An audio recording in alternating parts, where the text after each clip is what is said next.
छत्तीसगढ़ की तमाम बड़ी खबरें देख लेते हैं मूवी अपडेट के साथ। और शुरुआत करते हैं अमित शाह के छत्तीसगढ़ दौरे को लेकर। 23 अगस्त से 3 दिन के छत्तीसगढ़ के दौरे पर आ रहे हैं केंद्रीय गृह मंत्री अमित शाह। ये दौरा बेहद खास है। नक्सलवाद को लेकर जो निर्णायक लड़ाई चल रही है उसको लेकर भी बैठक होगी, सरकार के कामकाज को लेकर बैठक होगी। उम्मीद जताई जा रही है कि शाह के छत्तीसगढ़ के दौरे पर प्रदेशवासियों को बड़ी सौगातें भी मिलने वाली हैं। रिपोर्ट आप देखिए। छत्तीसगढ़ दौरे पर अमित शाह। 3 दिवसीय दौरा है खास। छत्तीसगढ़ में चलेगा अहम बैठकों का दौर। केंद्रीय गृह मंत्री अमित शाह अपने 3 दिवसीय दौरे पर 23 अगस्त को छत्तीसगढ़ पहुंच रहे हैं। वो यहां रायपुर में कई अहम बैठकों में शामिल होंगे, जिसमें संगठन से लेकर प्रशासनिक स्तर की बैठकें शामिल हैं।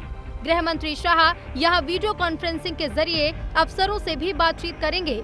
तो पहले जान लीजिए गृह मंत्री शाह का मिनट टू मिनट कार्यक्रम क्या है। 23 अगस्त रात 10:10 पर रायपुर एयरपोर्ट पहुंचेंगे। 24 अगस्त सुबह 10 बजे चंपारण के वल्लभाचार्य आश्रम जाएंगे। सुबह 11:20 पर एयरपोर्ट से मैफेयर के लिए रवाना होंगे। 12 बजे से 1:30 बजे तक एंटी नक्सल स्टेट कोऑर्डिनेशन की बैठक लेंगे। छत्तीसगढ़ 7 राज्यों के डीजीपी और सीएस भी शामिल होंगे। दोपहर 2 बजे से 3 बजे तक छत्तीसगढ़ पुलिस अधिकारियों की बैठक। शाम 4:30 बजे से 6 बजे तक छत्तीसगढ़ स्टेट डेवलपमेंट की रिव्यू मीटिंग।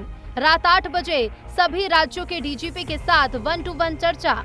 25 अगस्त सुबह 11 बजे से 12:30 बजे तक नार्कोटिक्स रिव्यू की होगी मीटिंग। दोपहर 2 से 3:30 बजे तक छत्तीसगढ़ सरकार की रिव्यू मीटिंग। दोपहर 3:50 पर दिल्ली के लिए वापस रवाना होंगे।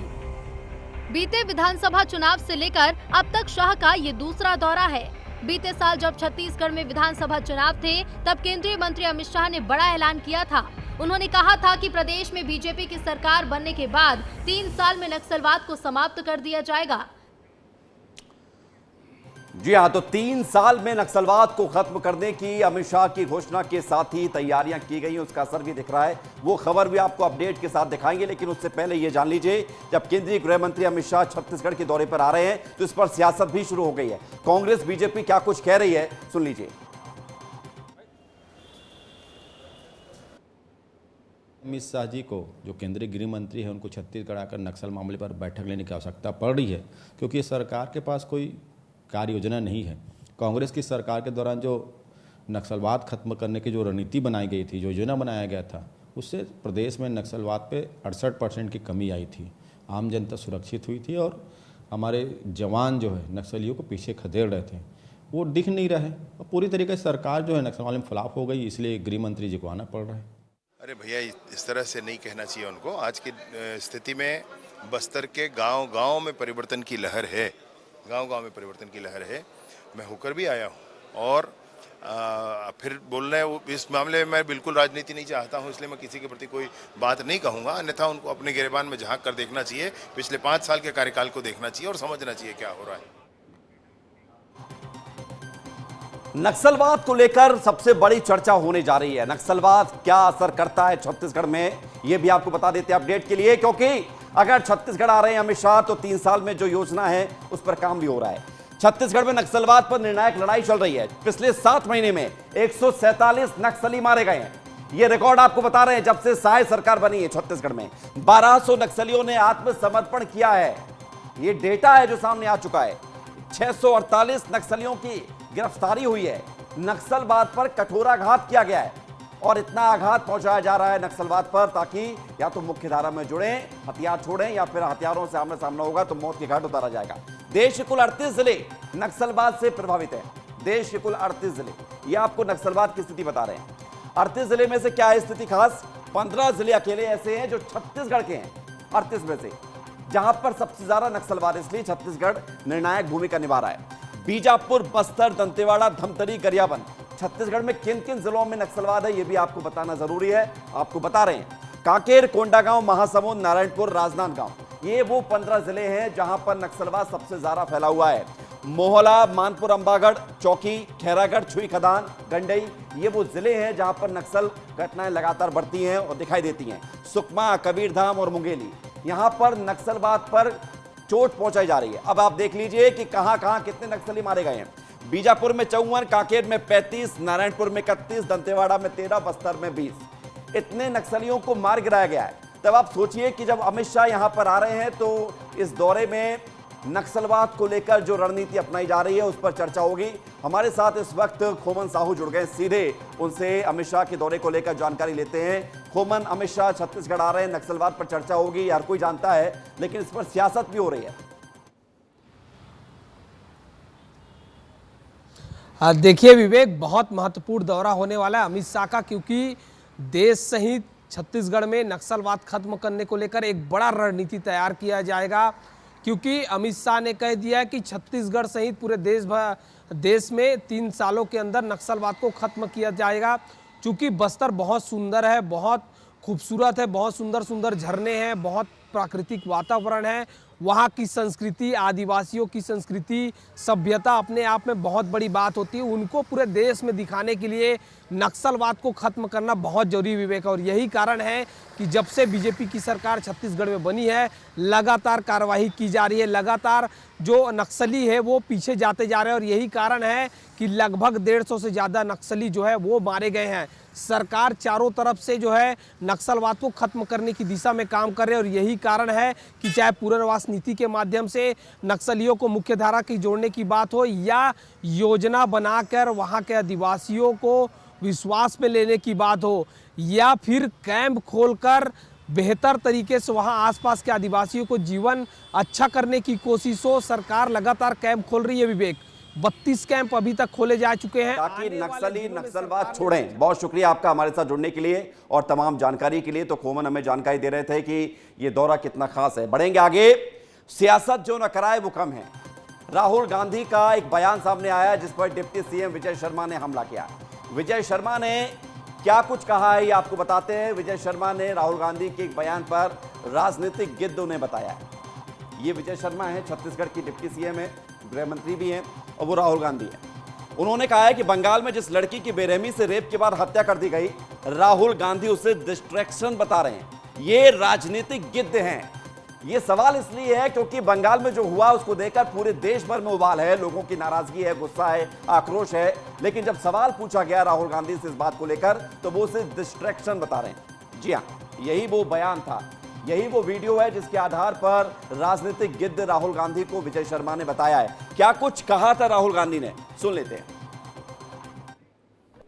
मैं यहाँ इस मामले में आया हूँ। अब मैं जानता हूँ कि आप इस मामले को उठवाना नहीं चाहते हो, आप डिस्ट्रैक्ट कराना चाहते हो। ठीक, मैं यहाँ इस मामले में आया हूँ। अब मैं जानता हूँ कि आप इस मामले को उठवाना नहीं चाहते हो, आप डिस्ट्रैक्ट कराना चाहते हो। ठीक, सुना आपने राहुल गांधी को, वो कह रहे हैं आप डिस्ट्रैक्ट करना चाहते हैं। पत्रकार जानना चाह रहे थे कि कोलकाता मामले में वो कुछ बोले, लेकिन उन्होंने कहा कि आप डिस्ट्रैक्ट मत करिए, और उसी को लेकर विजय शर्मा ने ये पोस्ट किया है। बढ़ेंगे आगे। अगली खबर रायपुर से है, जहां पर अब सरकारी विभागों के दफ्तरों के दस्तावेजों को डिजिटलीकरण से जोड़ा जा रहा है, अपडेट कराया जा रहा है। और खबर यह है कि ई ऑफिस प्रणाली और स्वागतम पोर्टल सुशासन के क्षेत्र में राज्य सरकार का एक महत्वपूर्ण कदम साबित होने जा रहा है। ई ऑफिस प्रणाली में ऑफिस के दस्तावेज डिजिटल कैसे किए जाएं, दस्तावेजों को एक ऑफिस से दूसरे ऑफिस में भेजे जाने पर काफी समय लगता है, ये समय बच जाएगा। इसके साथ ही दस्तावेज में हेरफेर किए जाने की आशंका भी समाप्त हो जाएगी। दस्तावेजों के खोने या गायब होने की दिक्कत नहीं रहेगी। डिजिटल माध्यम में दस्तावेज सुरक्षित ज्यादा रहेंगे, इसको लेकर बैठक हुई और ई ऑफिस सिस्टम अब छत्तीसगढ़ में बनने जा रहा है। हम लोग सरकार में ज़्यादा पारदर्शिता और सुविधा उपलब्ध कराने के लिए एक साथ 3 प्रणाली यहाँ पर लागू कर रहे हैं। एक तो सीएमओ पोर्टल का शुभारंभ किए हैं, एक स्वागतम पोर्टल का शुभारंभ किए हैं, और एक ई ऑफिस प्रणाली का यहाँ पर शुभारंभ किए हैं। तो इसमें जो देरी होती थी, मैनुअल जो भेजते थे, तो वो देरी नहीं होगी, कभी वो गुमेगा नहीं, या उसमें किसी तरह की गलती की कोई गुंजाइश नहीं होगी। और रायपुर से अगली बड़ी खबर मिल रही है, जहां पर डिप्टी सीएम अरुण साहब ने बड़ी घोषणा की है। जन समस्याओं के निवारण के लिए 900 करोड़ रुपए खर्च होंगे, इसको लेकर बजट तैयार कर लिया गया है। 450 करोड़ रुपए अधोसंरचना मद से लिए जाएंगे और 450 करोड़ रुपए 15वें वित्त आयोग से दिए जाएंगे। 5 नगरीय निकाय में एसटीपी बनाने की भी अनुमति मिली है। जो लोगों की समस्याएं होती हैं रोजमर्रा की, उन समस्याओं को दूर करने का प्लान तैयार किया गया है। सुनिए।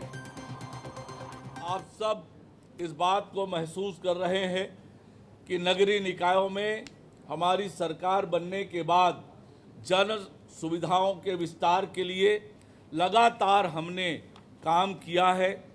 अब तक हमारी सरकार बनने के बाद हमने नगरीय निकायों के लिए अलग अलग योजनाओं से 12,050 करोड़ रुपए की राशि नगरीय निकायों को मुहैया कराई है।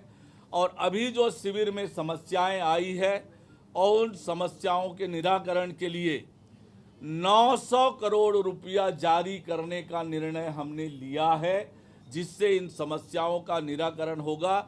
450 करोड़ रुपए अधोसंरचना के मद से और 450 करोड़ रुपए की स्वीकृति 15वें वित्त के मद से हम करेंगे, ताकि नगरीय निकाय की जो मूलभूत मांग और समस्याएं हैं उसका निराकरण हो सके। बढ़ते आगे, समस्याएं 900 करोड़ में दूर हो जाएंगी। अच्छी खबर हमने आपको बता दी है। अब खबर यह है कि महादेव सट्टा ऐप घोटाला मामला, जिसको लेकर आपने खूब सुना होगा पिछले कुछ महीनों से, लेकिन अब इस पूरे मामले की जांच ईडी और ईओडब्ल्यू तो कर ही रही है। खबर ये आ रही है कि छत्तीसगढ़ की सरकार इस मामले की जांच अब सीबीआई को सौंप सकती है। संकेत मिल रहे हैं, यानी महादेव सट्टा ऐप घोटाले मामले की जांच सीबीआई करेगी, इसकी पूरी संभावना है। सब दस्तावेज तैयार भी कर लिए गए हैं। इस रिपोर्ट को आप देखिए। महादेव सट्टा ऐप मामला, अब सीबीआई करेगी जांच। साहिब सरकार ने दिए संकेत। ईडी और ईओडब्ल्यू के बाद सीबीआई भी खंगालेगी तथ्य। छत्तीसगढ़ के बहुचर्चित महादेव सट्टा ऐप की जांच अब जल्द ही सीबीआई शुरू कर सकती है। इस मामले में राज्य के अलग अलग जिलों के पुलिस थानों में 70 मामले दर्ज हैं। 2022 से ईडी और राज्य में बीजेपी की सरकार बनने के बाद ईओडब्ल्यू इस मामले की जांच कर रही है। वहीं सरकार अब इनकी फाइलों को सीबीआई को सौंपने की प्रक्रिया शुरू कर दी है। राज्य के गृह मंत्री विजय शर्मा ने कहा है कि इस पर प्रक्रिया जारी है, कुछ समय में निर्णय हो जाएगा। ये महादेव ऐप का मामला जो है सीबीआई को सौंपने की बात आ रही है, ऐसा कुछ निर्णय लिया है क्या आप लोगों ने? इस पर प्रक्रिया जारी है, कुछ समय में निर्णय हो जाएगा। महादेव सट्टा ऐप की जांच सीबीआई को सौंपने पर कांग्रेस ने निशाना साधा है। कांग्रेस संचार प्रमुख सुशील आनंद शुक्ला ने कहा कि प्रदेश में डबल इंजन की सरकार है, लेकिन 8 महीने में सरकार महादेव ऐप को बैन नहीं कर पाई। सरगना को पकड़ना तो दूर की बात है। को मोदी सरकार का और राज्य की छत्तीसगढ़ की भारतीय जनता पार्टी की सरकार का पूरा समर्थन है। 8 महीने हो गया, महादेव ऐप के नाम पे प्रधानमंत्री ने भाषण दिया था, गृह मंत्री ने भाषण दिया था, अभी तक कार्रवाई क्यों नहीं हुई? महादेव ऐप का सरगना अभी तक दुबई में बैठा हुआ है। महादेव ऐप पे बैन क्यों नहीं लगा रही केंद्र सरकार? महादेव ऐप का भारतीय जनता पार्टी का रिश्ता क्या कहलाता है, इसको कांग्रेस पार्टी जानना चाहती है। ये कभी ईडी की जांच की बात करते हैं, कभी ईओडब्ल्यू की जांच की बात करते हैं, कुछ हासिल नहीं होता है। छोटे छोटे मुर्गों को पकड़ते हैं। जो कार्रवाई आप करते हैं, इससे ठोस कार्रवाई तो हम किए थे। सरकार के इस कदम पर कांग्रेस सवाल खड़े कर रही है, मगर सरकार के प्रस्ताव को मंजूरी मिलते ही महादेव सट्टा ऐप घोटाले में फंसे व्यक्तियों की मुश्किलें बढ़ सकती हैं।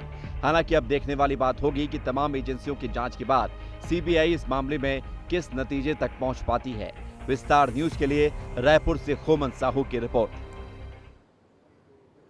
तो महादेव सट्टा ऐप घोटाले मामले की जांच तो सीबीआई को मिलने जा रही है, लेकिन आज की खबर यह भी है कि भारत बंद, आज पूरे प्रदेशों में तस्वीरें सामने आई। छत्तीसगढ़ की तस्वीर हम आपको दिखा रहे हैं, जहां पर आप देखेंगे पेंड्रा, बिलासपुर, रायपुर, जशपुर और जगदलपुर।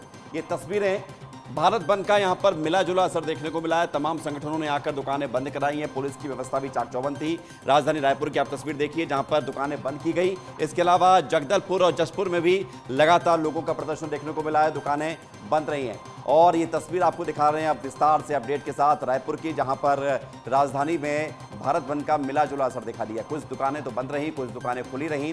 सुबह से ही SC/ST संगठनों से जुड़े हुए लोग बाइक से, ऑटो से सड़कों पर निकले और लोगों से अपील की कि वो इस भारत बंद में समर्थन दें, इसलिए दुकानें अपनी बंद रखी जाए। और जगदलपुर की तस्वीर भी आपको दिखा रहे थे जल्दी से। जगदलपुर की तस्वीर आप देखिए बस्तर की, जहां पर मिला जुला असर देखने को मिला है।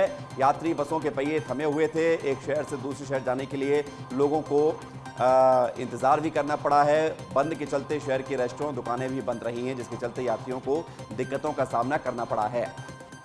जशपुर की तस्वीर भी आपको दिखाते हैं। जशपुर में भी भारत बंद का असर दिखाई दिया। समर्थकों ने रैली निकालकर दुकानों को बंद कराया। इस दौरान केंद्र सरकार और सुप्रीम कोर्ट के खिलाफ जोरदार नारेबाजी भी की गई। संविधान में छेड़छाड़ की जा रही है, ये भी लोगों के द्वारा बात कही गई है।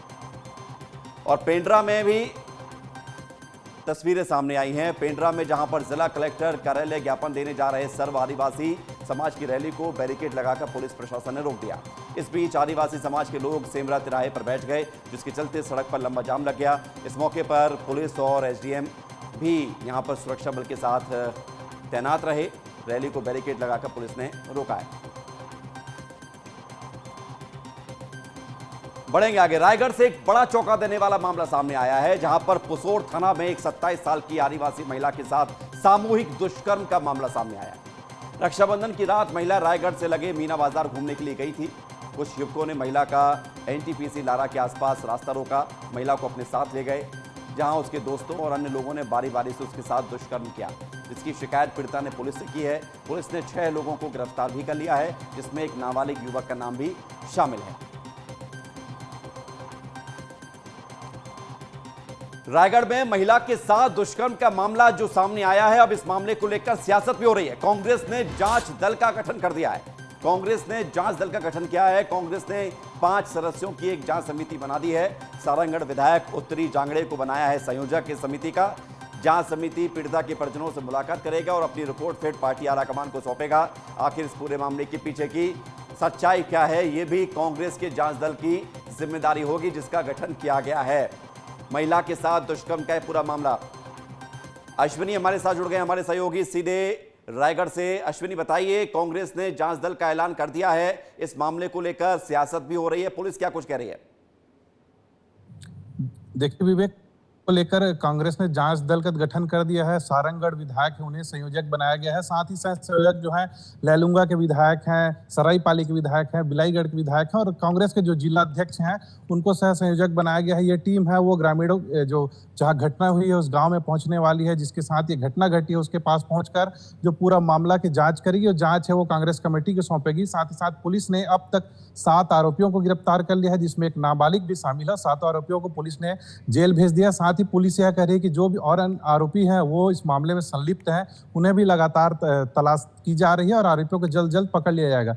हम उस गांव में ही पहुंचे थे जहां ये घटना को अंजाम दिया गया। साथ ही जिस गांव के जो आरोपी हैं, जिस गांव में रहने वाले हैं, उस गांव में ही पहुंचे थे। गांव में अलग सा माहौल है वो बना हुआ है। ग्रामीण कह रहे हैं कि लगातार पुलिस यहां पहुंच रही है और आरोपियों को ढूंढने में लगी हुई है। बिल्कुल, बहुत शुक्रिया। न्यूज अपडेट में इतना ही।